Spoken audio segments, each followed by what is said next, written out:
Assalamualaikum warahmatullahi wabarakatuh. Sampurasun. Mugia Rahayu Sagung Dumadi. Kami mendengar baru-baru ini telah ditemukan satu peninggalan purbakala, satu peninggalan nenek moyang kita di daerah Candi Hiang, Jetak, Kecamatan Rancah, Kabupaten Ciamis. Dan kami pun menuju ke tempat itu ingin melihat dari dekat seperti apa situs itu, peninggalan siapakah situs itu. Saat ini sih mungkin belum dibikin situs ya, karena masih dalam penelitian. Kita sampai di Panglayungan. Ternyata di sini ada tempat indah. Di sini ada satu objek wisata yang mungkin belum banyak orang mengetahuinya. Tapi untuk beristirahat, di sini kami disuguhkan oleh pemandangan yang indah, sangat indah. Kita bisa melihat lembah. Kemudian dari Panglayungan ini kita bisa melihat Gunung Pataka dan Batu Masigit. Menurut masyarakat setempat, Batu Masigit ini ditahan oleh 3 akar, dan saat ini hanya tinggal 1 akar yang menahan Batu Masigit itu. Konon menurut masyarakat setempat, andai Batu Masigit itu ambruk, itu akan mendatangkan banjir untuk Kecamatan Rancah ini. Wallahu a'lam bishawab. Cuma itulah mitos yang beredar di masyarakat setempat. Kami pun beristirahat di sini sekedar melepaskan penat. Semua warung tutup dikarenakan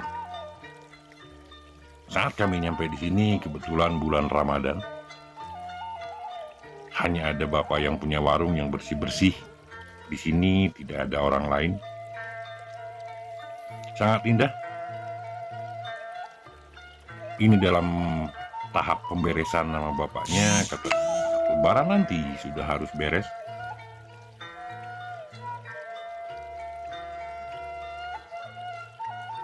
Itulah jalan batu yang menuju ke keramat itu. Tapi kami memutuskan untuk beristirahat sebentar, menikmati pemandangan, menikmati alam, menikmati keindahan yang diciptakan oleh Allah Subhanahu wa Ta'ala.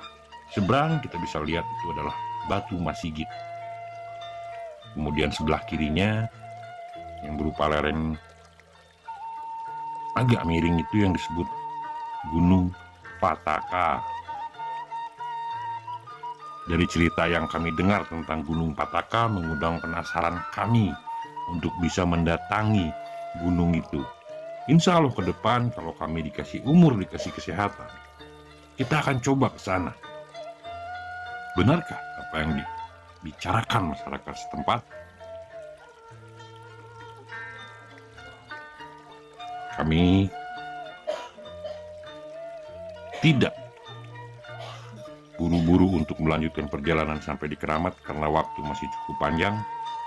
Sambil menunggu maghrib,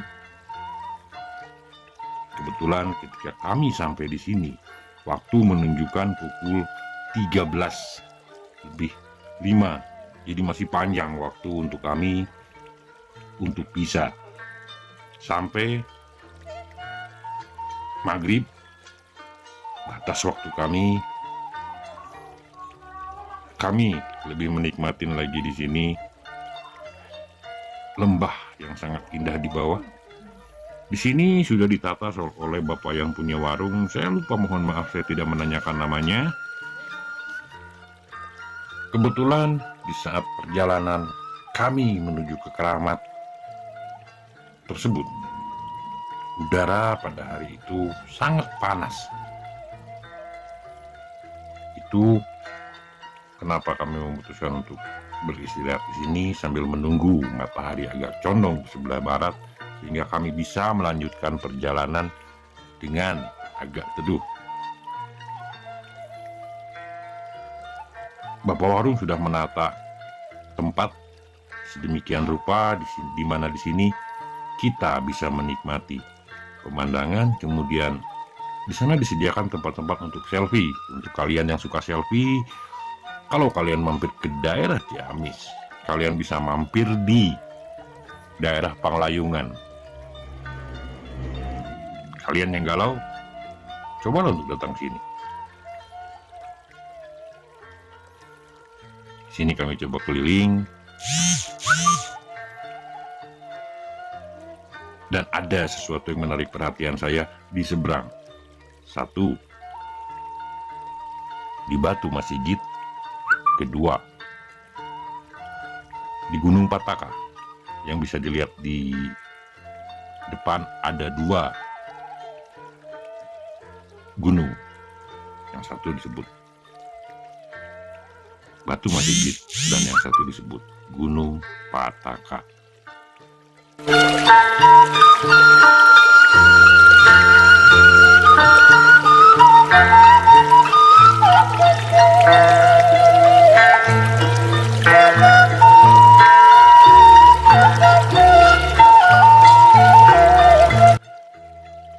Karena penasaran, seperti yang tadi kami sebut, ada yang menarik perhatian di seberang. Kami coba berinteraksi dengan apa yang ada di seberang. Kami coba berinteraksi dan alhamdulillah ada satu wujud manifestasi yang kami bisa munculkan, dan itu kami serahkan ke bapak yang punya warung dan salah satu penduduk yang ada di situ. Karena saya merasa itu bukan hak saya dan saya kurang suka untuk mengoleksi hal-hal seperti itu.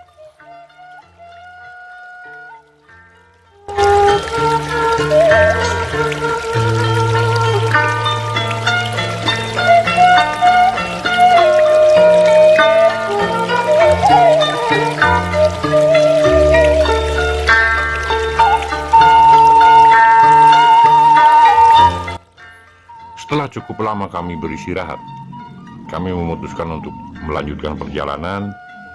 Ternyata jalan yang kami lalui ternyata batunya tajam-tajam dan kita harus pelan-pelan.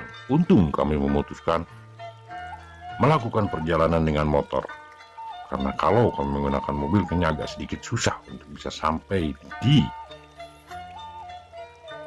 tempat keramat tersebut. Kalau seandainya melalui rute ini, mobil bisa masuk kalau misalnya rutenya belok kiri dari waktu kita masih agak di bawah, dan itu persis kendaraan roda 4 bisa nyampe di depan rumah Bapak Yayat. Bapak Yayat itu adalah salah satu juru kunci di Cikaracak. Meskipun jalan cukup jelek, tapi kami masih bisa terobati oleh alam yang masih asli yang kami lewati. Di sini bisa dilihat, untuk daerah sini tidak ada rumah kanan kiri. Sebelah kanan saya adalah lembah, dan sebelah kiri saya adalah kebun.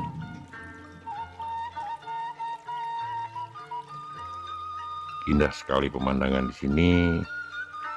Meskipun agak sedikit susah payah bawa motor ke sini, apalagi dengan kendaraan roda 2 Matic.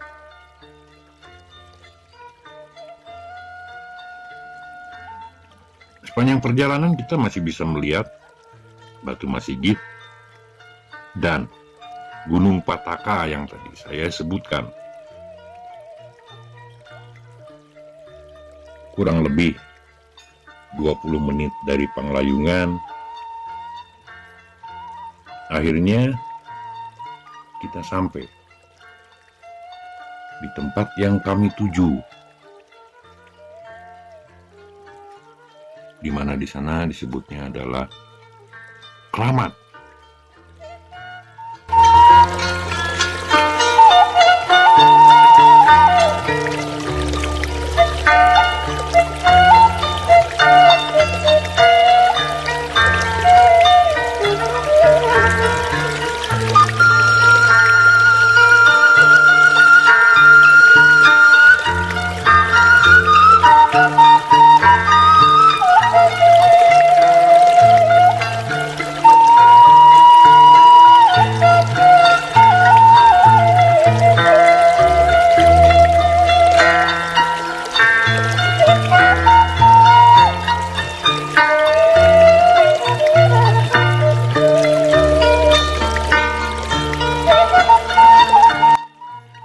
Ini adalah gapura untuk bisa masuk ke Keramat di daerah Candi Hiang.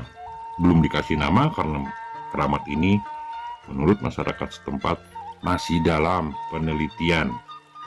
Mungkin teman-teman yang berkunjung ke daerah Ciamis, Jawa Barat ini bisa berkunjung ke tempat ini. Saya pun coba memasuki.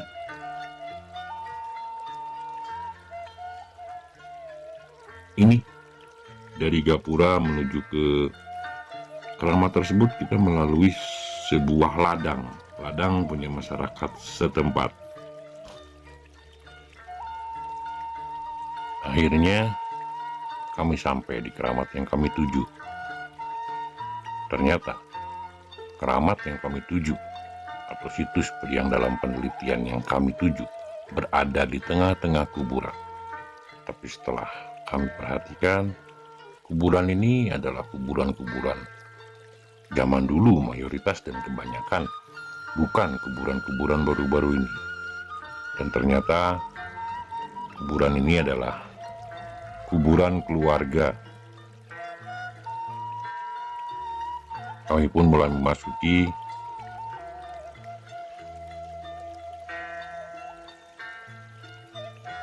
Bisa diperhatikan kuburan-kuburan di sini adalah kuburan-kuburan lama, dan ternyata situs ini menurut yang pernah datang ke tempat ini dari Karangkamulia atau dari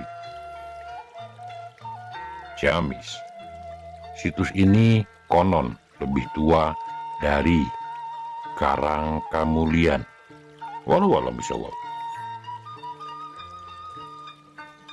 Di saat kami datang ke lokasi ini, tidak ada satupun yang bisa kami tanya, apakah ini?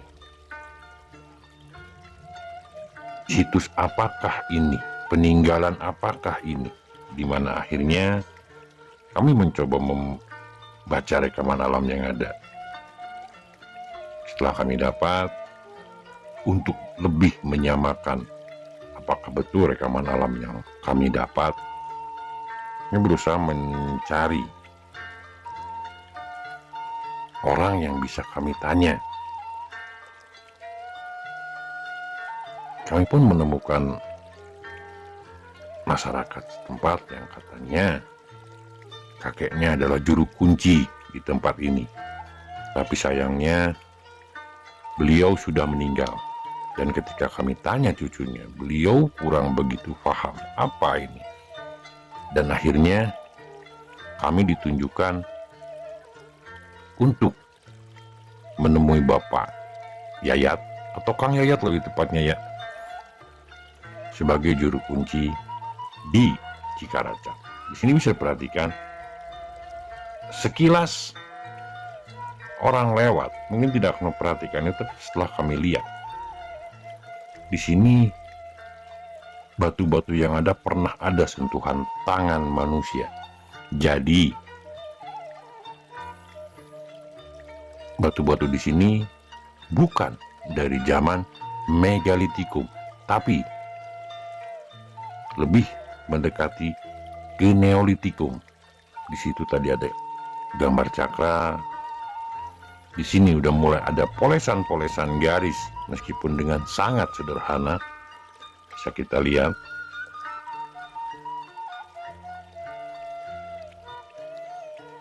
Kami mulai memasuki seperti apakah ini. Konon di sini mitos ada batu yang bisa dibuka dan bisa diangkat.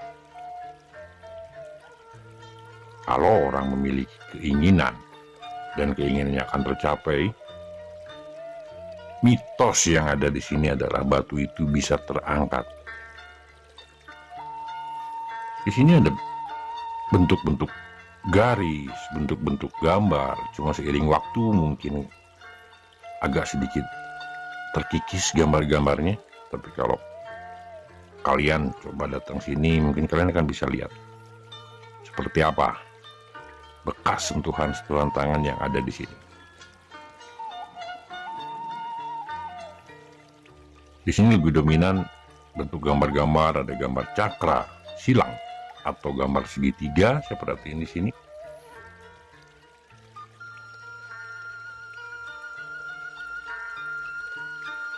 Sekilas memang ini batu, tapi inilah batu-batu purba yang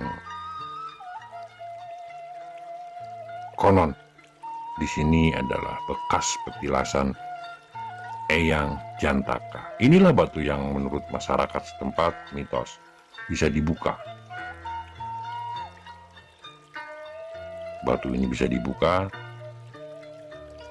Kita akan coba membukanya nanti seandainya kita dikasih umur, dikasih kesehatan.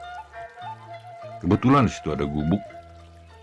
Saya sudah minta izin dengan Kang Yayat dan beliau mengizinkan. Kita akan coba bermalam di sini. Kita akan coba angkat batu ini. Apakah benar bisa terangkat? Apa yang ada di dalamnya?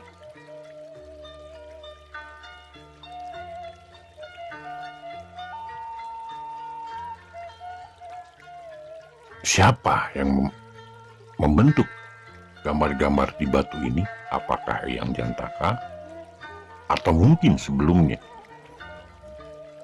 Siapa yang menyusun batu-batu ini? Apakah Eyang Jantaka atau Eyang Jantaka datang ke sini dengan bebatuan yang sudah ada, yang sudah dalam posisi dihancurkan oleh sebelum beliau? Itulah yang disebut sejarah sebelum prasejarah. Setelah melihat sekeliling, inilah bagian tengah dari keramat yang kami tuju. Di sini memang batu-batu purba. Kami coba untuk mengecek anomali magnetik dan elektromagnetik di sini, ternyata masih dalam kondisi normal. Kenapa? Elektromagnetik dan anomali magnetik yang di sini paling tinggi hanya di 50 mikrotesla. Tidak mencapai ratusan. Apakah batu ini tadinya bundar dan batu ini adalah dorpal? Sisa hancuran dorpal, atau memang batu ini memang seperti ini dan batu ini disusun? Teman-teman Starseed, teman-teman Indigo dan Gift, PR buat kalian.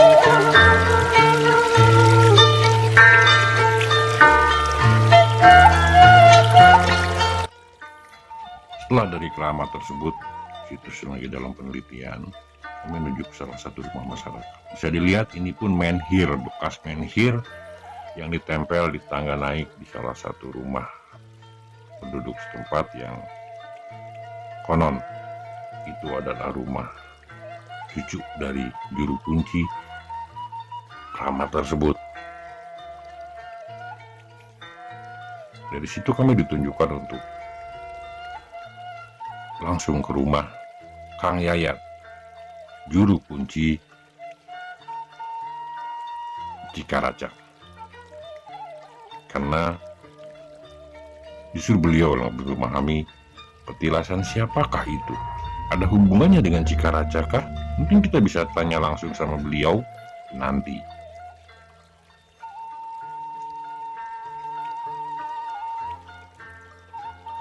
Ternyata dari lokasi situs yang kami datangi, dari lokasi keramat yang kami datangi, yang konon itu adalah bekas peninggalan Eyang Jantaka atau Eyang Putih, menuju ke Cikaracak, jarak yang harus kami tempuh agak cukup lumayan. Kita harus menuruni, kita harus turun ke bagian bawah, ke bagian lembah, di mana di bagian bawah lebih banyak kolam dan sawah. Kita menyusuri jalan setapak, bisa dilihat di situ selokan yang mengalir.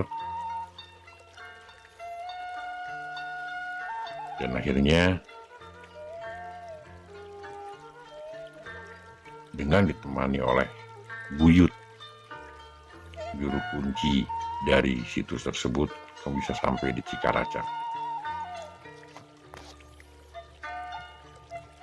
Inilah lokasi di bawah, ada kolam dengan batuan-batuan besar. Batuan-batuan di sini hampir semuanya pernah ada sentuhan tangan. Seperti batuan yang ada di tengah kolam. Sebesar itu batu, ternyata hanya disanggah oleh batu-batu kecil, di mana batu-batu itu ada bagian kolongnya. Kenapa bisa seperti itu? Wallahu a'lam bishawab. Batu ini pun ada kolongnya karena setelah kita lihat dari dekat, hanya disanggah oleh batu-batuan kecil. Tetapi kami berusaha naik ke batu tersebut pun ternyata batu itu gerak pun tidak, berarti kokoh. Mata air ini yang disebut Cikaracak sini sepanjang apapun kemarau, menurut masyarakat setempat tidak pernah kering. Musim hujan ataupun musim kemarau, mata air ini mengalir sama seperti itu. Ternyata setelah kami lihat ke atas, di atas itu bukan hutan. Di atas itu adalah lebih cenderung ke kebun dan pemukiman masyarakat. Tapi air yang mengalir di sini tidak pernah kering, menurut Kang Yayat.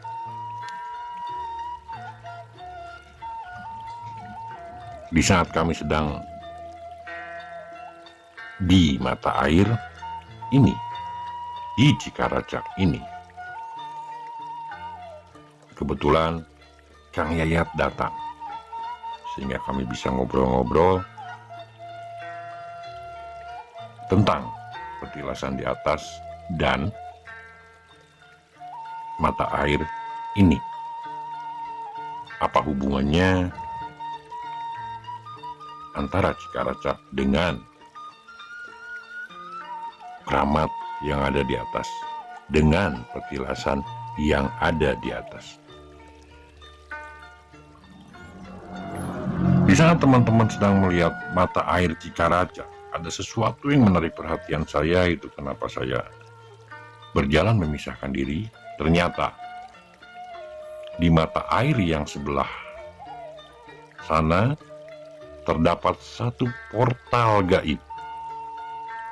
Dan setelah ngobrol dengan Kang Yayat, sesepuh pada zaman dulu pernah menyebutkan bahwa di sana ada jalan menuju, ada jalan tembus menuju ke langit. Lakbok ya kalau tidak salah. Tapi dari yang saya dapat, portal tersebut menuju ke Langensari. Walau alam bisawab. Tapi itulah yang saya dapat. Saya belum pernah tahu. Untuk kalian orang Langensari Banjar, pertanyaan saya adalah, apakah ada menhir besar di sana? Tulis di kolom komentar yang tahu. Seandainya ada menhir besar di sana, kita akan menuju ke sana.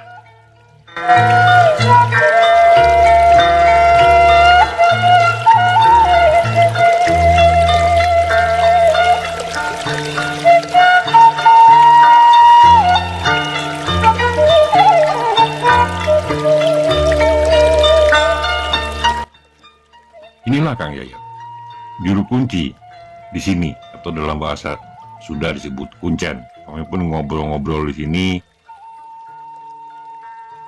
Kita ngobrol-ngobrol tentang tempat ini, dan beliau pun mencoba menjelaskan. Sangat ramah beliau.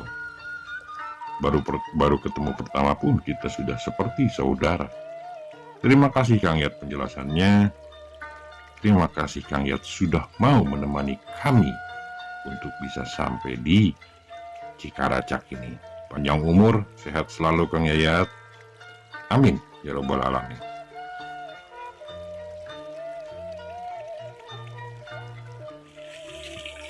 Sok ditaruh abdi na. Itu ditaruh sok ya neng. Ini tuh bekas kilasan apa, terus yang tadi di atas itu apa? Ieu teh saur sesepuh mah cai karacak. Cai karacak mah cai kahuripan. Di situ Mandalama cai kahuripan teh anu nyicik karacak mah mungkul. Ya ieu teh petilasan yang jantaka anu petilasan mah di luhur di Karamat can Hyang. Ieu cai susucinya, tempat susucina. Malihan mah saur para sepuh kapungkur mah upami anu bade nyalon kubu, nyalon lurah, nya sok saur mitos malah sok ka dieu heula gitu istilah nama. Kata di dieu teh nya semedi di tongoh. Ini petilasan tadi. Luhur. Pohon petilasan yang jantaka atanapi disebat jalan nama Sang Hyang Putih. Yang jantaka sang yang putih saya. Pohon yang jantaka alias Sang Hyang Putih. Anak siapa? Turunan siapa? Anak Vertikan Dayun. Delapan saudarana jantaka, sempak wajah, mandi minyak. Keturunan kerajaan ini Galuh. Galuh. Peninggalan ge masih aya, tapi masih berupa batu teu berupa keris non, keris batu. Non pujang batu. Bedog tina batu. Itu di mana sekarang? Kayak disimpan. Disimpan. Nah, Bisa. ya aya nu di museum, aya nu di abi gitu. Oh, nah itu bisa. Bisa lihat. Nah, nanggaling ya tuh ke bumi. Yang diangkat ya. Jadi nanti sejarahnya biar luas. Ya. Kalau dari akang kan ada. Lebih detail. Berarti naik ke luhur. Mohon mangga. Yuk. Yuk. Akhirnya, setelah Kang Yayat menjelaskan panjang lebar tentang tempat tersebut, kami menuju kediaman Kang Yayat yang lokasinya berada di bagian atas mata air tersebut. Inilah rumah beliau, rumah Kang Yayat. Di sini beliau menunjukkan sebagian sisa-sisa peninggalan yang masih tertinggal karena penemuan-penemuan yang ada, penemuan-penemuan benda-benda yang pernah ditemukan di situ. Sebagian besar sudah disimpan di Museum Galuh Ciamis. Ini adalah sisa-sisa. Di sini terlihat ada sentuhan tangan manusia, bekas sentuhan tangan manusia, meskipun masih sangat sederhana karena di sini masih zaman Neolitikum. Setelah kami lihat bahan dasar dari benda-benda penemuan tersebut, ada yang dari batuan kars. Bentuk kujang ini adalah dari batuan kars, lumayan berat, mungkin sekitar 5 kg untuk yang bentuk kujang ini. Ini ditemukan di bagian bawah dekat mata air. Kemudian itu lebih cenderung ke bentuk manusia dengan posisi tangan ke depan. Satu lagi entah ini bentuknya apa, yang paling kecil. Cuma yang dua kecil-kecil tersebut bahan dasar awalnya adalah lebih cenderung ke tanah liat, bukan dari batu andesit. Itu kenapa di bagian belakang ada bekas pecah-pecah. Dan yang kujang ini pun adalah peninggalan yang masih tersisa disimpan di rumahnya Kang Yayat.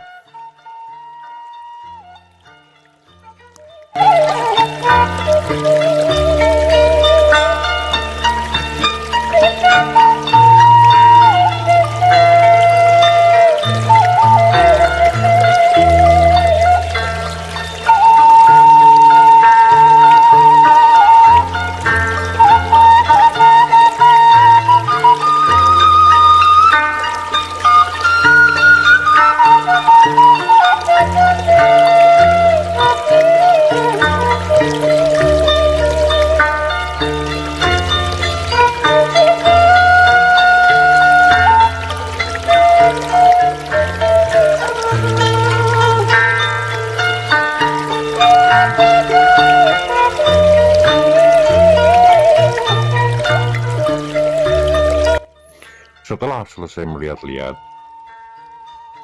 akhirnya selesai sudah perjalanan kami di situs ini. Terima kasih teman-teman telah mengikuti perjalanan kami. Sampai ketemu di perjalanan kami berikutnya. Assalamualaikum warahmatullahi wabarakatuh.